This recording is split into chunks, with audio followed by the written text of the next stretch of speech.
Just joining us, don't adjust your set. Everything is green right now. We're celebrating the pickle on today's show, and now it's time to raise a glass because we got Bo Counts back with a pickle-inspired cocktail. Thanks for joining us, Bo. Hey, of course. Thanks for having me. When you said pickles, yes, I said pickle-teenies. Because that is a thing. It is a very popular new thing right now. And savory cocktails have been around for a while.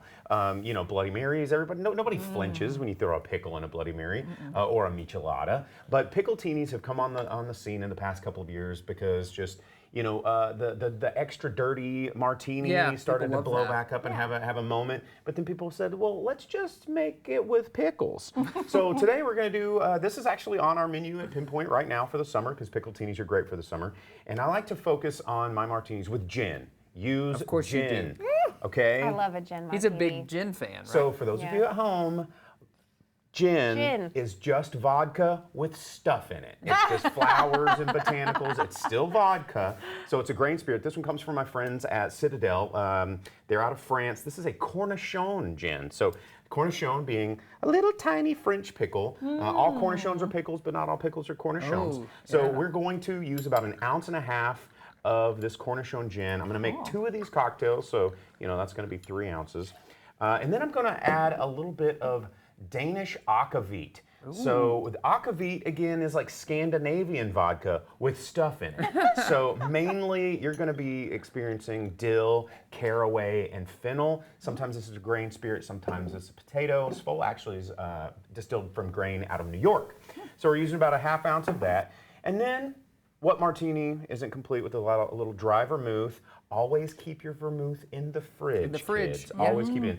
And just about 1/2 ounce per. You don't Why need... is that? I've heard you say that several times, and I do it now because of you. But why do you keep vermouth in the fridge? Because it's a wine. It's a fortified wine, and it will oxidize faster when it's not in the fridge. So keep it cold. Once you open it, you're introducing air into the party. So you don't want to do that. And then the main ingredient is our pickle juice. So this just came out of a jar of Best Made, Best Made dill pickles. So I'm going to use 1 ounce per drink. So we want this thing to be extra pickly here.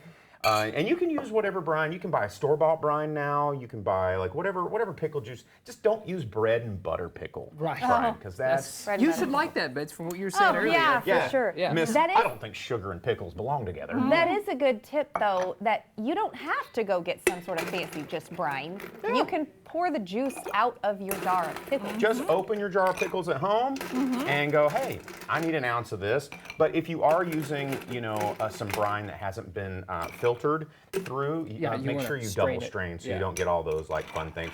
And then, you put it in your favorite mixing glass. So your pickle juice is something where you don't want stuff in it. You don't want stuff in it. You might want it if you're, snacking or just doing a little quick pickleback after a shot of Jameson. Right. But if you're just putting it in a cocktail, make sure it's strained nicely. And so what I like to do with any sort of dirty martini is I get my garnish. This, I don't know if you see this little pickle stuffed olive. Oh, wow, you really went all out. Pickle stuffed olive. Pickle stuffed olive. Cutie I like to put my garnish in first, and then I like to pour my martini over that pickle.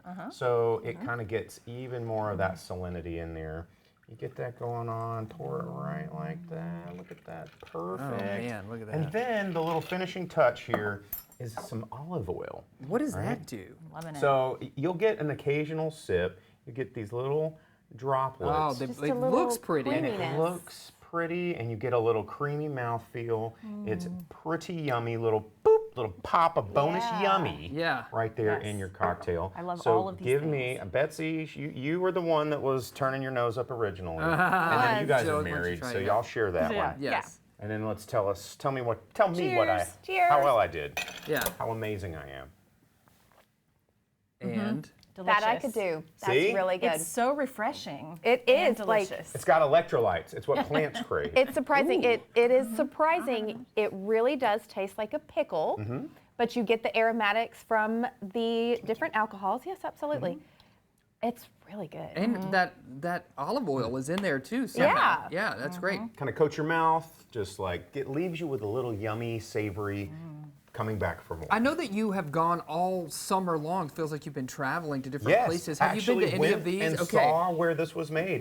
My friends over at Citadel Distillery in in Cognac, France. I actually stayed there for 3 days at the facility and talked to Guillermo and all the guys over there. My buddy, shout out to my buddy Docs. Yeah. And just like had charcuterie at the chateau, learned about gin. It was amazing. Yeah. Eat tiny pickles? no We big ate deal. cornichons all Charcuterie at day. the Cornichons. chateau. Cornichons, Yeah, tiny excuse pickles, me. cornichons. We're learning so much. Bo, thank you for joining us. This is delicious. My pleasure. Appreciate it. Go pay Thank them a visit you. there at Pinpoint and Block in Get Fayetteville. yourself one. Yeah.